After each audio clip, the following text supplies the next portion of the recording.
Today we're going to explore the critical concepts of endpoint protection and hardening, which are essential for securing devices in a network environment. Starting with endpoints, an endpoint hardware device serves as the endpoint of a wired or wireless network connection.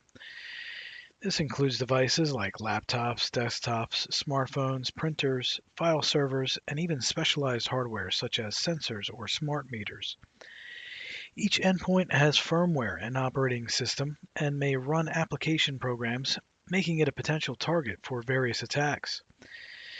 Attackers might try to access data stored or processed on an endpoint or use it as a gateway to infiltrate a network. To manage and secure these devices, a unified endpoint management or UEM comes into play. A UEM is a collection of software tools that allows you to control and secure endpoints from a single management console, regardless of the operating system or device type. With a UEM, you can install firmware and software updates, enforce security policies, and even remotely wipe all applications and data from a lost or comprised endpoint. Now let's look at endpoint protection technologies. Endpoint protection, also known as endpoint security, involves a set of technologies designed to safeguard endpoints from various attack types. These technologies include antivirus and anti-malware software.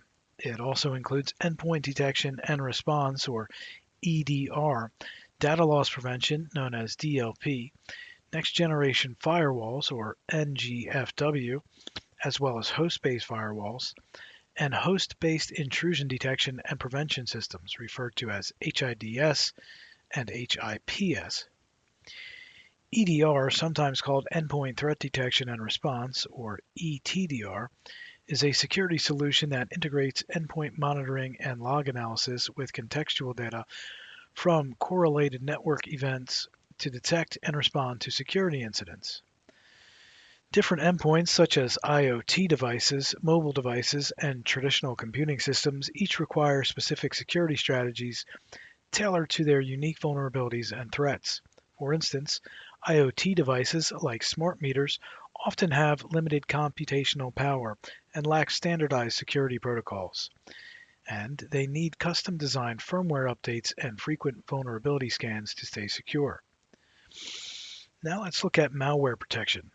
An endpoint can become infected with malware, which, as we previously discussed, is malicious software designed to damage and harm computing devices. Malware comes in various forms, including computer viruses, worms, ransomware, spyware, adware, and Trojan horses. To combat this, anti-malware software is used to detect and remove malware from a device. A specific type of malware, the computer virus, modifies how a legitimate program operates by attaching itself to it and has the ability to replicate and spread across computers.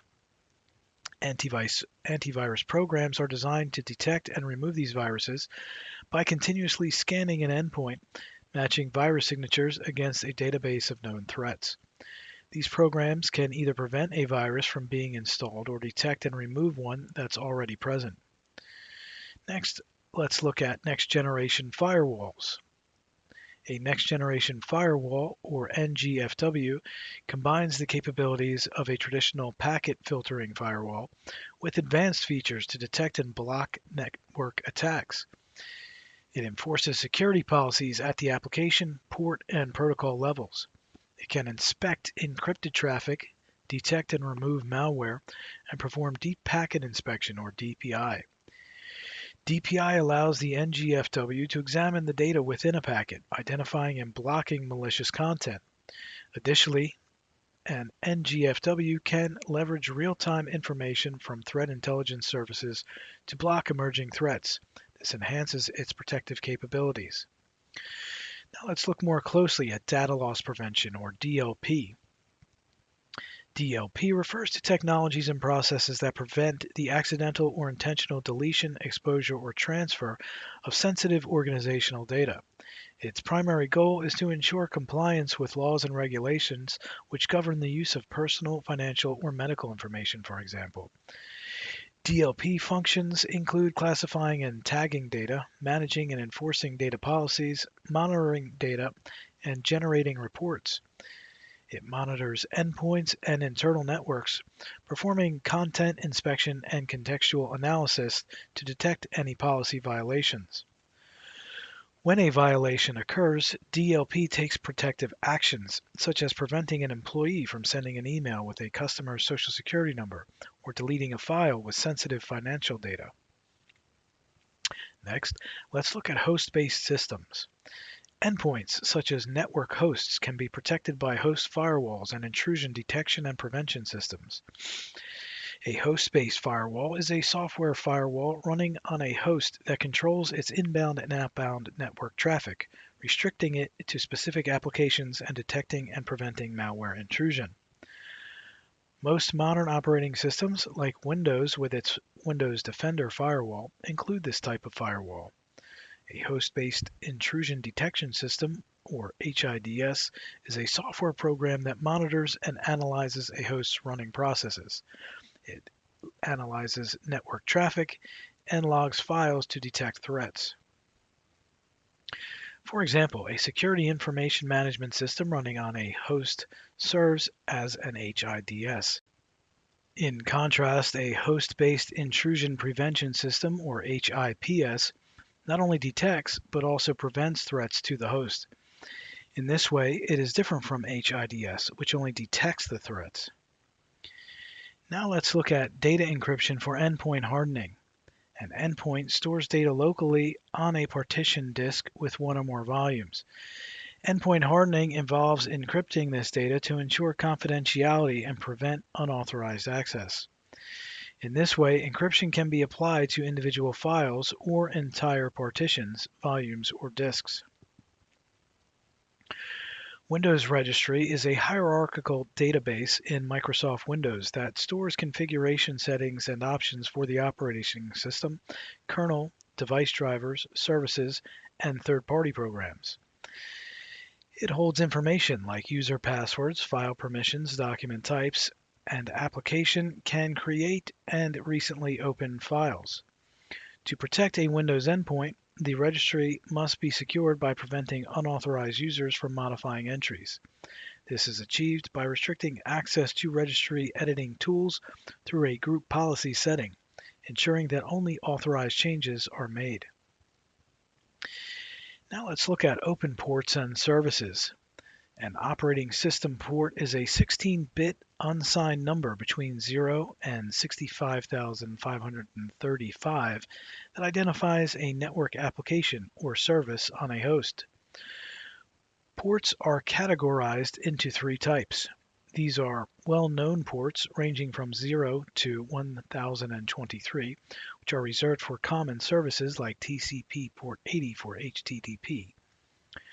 Registered ports from 1024 to 49,151, registered with the Internet Assigned Numbers Authority, or IANA, for specific uses like TCP port 3389 for Windows Remote Desktop Protocol, and dynamic ports from 49,152 to 65,535, which are available for any application.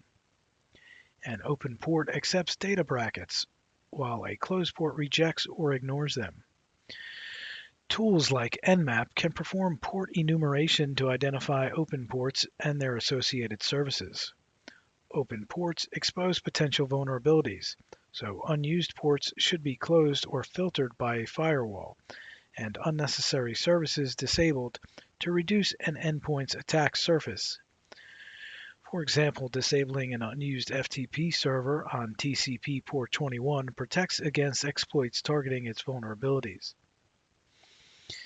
Now let's look at default passwords and unnecessary software. Devices and software often come with default passwords that are widely known or easily found, posing significant security risks. Updating these to stronger, unique passwords prevents unauthorized access. Similarly, uninstalling unnecessary software reduces vulnerabilities and improves performance by decreasing the attack surface and freeing resources. Regular audits to identify and remove unused programs enhance security and efficiency, creating a safer computing environment.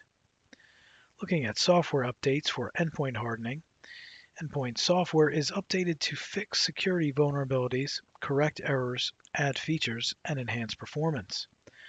Three types of updates exist. First, a software patch updates, improves, or fixes a program, such as adding features to a word processor. Second, a hotfix address a specific issue quickly, like fixing a buffer overflow as a temporary measure until a full release. And third, a service pack combines patches and hotfixes into a single package for a simpler, less error-prone update process. These updates ensure continuous improvement in functionality, performance, security, and usability. Now let's look at patch management. Patch management involves distributing and applying software updates by monitoring patch availability to ensure timely fixes. It can be automated to speed up deployment and reduce the risk of outdated software. However, challenges arise when systems can't be patched due to discontinued vendor support or inability to shut down for updates. Auto updates enable automatic downloading and installation of patches, hotfixes, and service packs without user intervention. Third-party software like Byte Defender, antivirus for Windows, for example, requires regular updates from its manufacturer, distinct from the operating system updates. Modern operating systems such as Windows and Linux include patch management that scans for missing patches and deploys updates. When we talk about operating system vulnerabilities, we are referring to security flaws like buffer overflows, privilege escalations, unpatched flaws, and configuration errors that can compromise system integrity, confidentiality, and availability. A buffer overflow, for instance, occurs when a buffer receives more data than it can hold, potentially executing malicious code or crashing the system. Misconfigured Linux permissions might allow unauthorized access, while network vulnerabilities could lead to network compromise. Due to the operating system's critical role, exploiting these flaws can undermine the entire system. A defense in-depth approach provides comprehensive protection of an operating system. It includes using regular updates, patch management, robust access controls, firewalls, and intrusion detection techniques. Regular updates and patches are especially effective against privilege escalation by addressing specific vulnerabilities. Let's look at malicious software updates. These are fraudulent updates that seem legitimate but contain harmful code, exploiting trust in the update process. Malicious software updates can create backdoors, steal data, disable security, or enable remote control once installed, posing a significant threat to endpoint security. They can do this through phishing emails, infected downloads, compromised servers, or other system vulnerabilities. When we talk about boot integrity with UEFI, we look at endpoints that must be securely booted to prevent malware installation before the operating system loads. The Unified Extensible Firmware Interface, or UEFI, enables this secure boot process. UEFI is a specification defining a software interface between the operating system and platform firmware. It consists of data tables with platform-related information and boot and runtime service calls for the bootloader and operating system.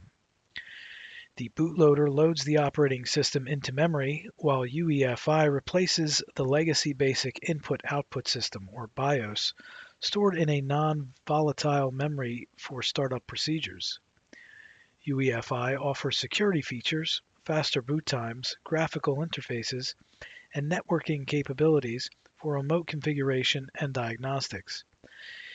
It initializes hardware and detects peripherals. It also locates and executes a bootloader from a drive, non-volatile memory, or network share, preparing it for the operating system. UEFI supports boot integrity, ensuring only verified software runs during a boot.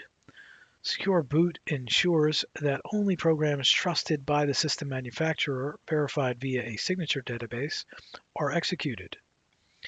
Measured boot functions compute and store each boot program's hash in a Trusted Platform Module, or TPM, with boot attestation sending these logs to a remote server for evaluation. It compares them to valid hashes, restricting access or taking action if a mismatch occurs. Both methods can be combined for enhanced security, preventing malware installation before the operating system loads. Finally, let's look at root of trust. The root of trust, or ROT, is a set of reliable hardware, firmware, and software components performing critical security functions. A hardware root of trust, or HROT, uses a hardware-validated boot process with immutable code to resist malware. It anchors a chain of trust, validating each firmware signature before execution, then handing control to UEFI's signature and secure boot process. If a signature can't be validated, the chain breaks, ensuring that only trusted components are used. This forms the foundation for all secure system operations.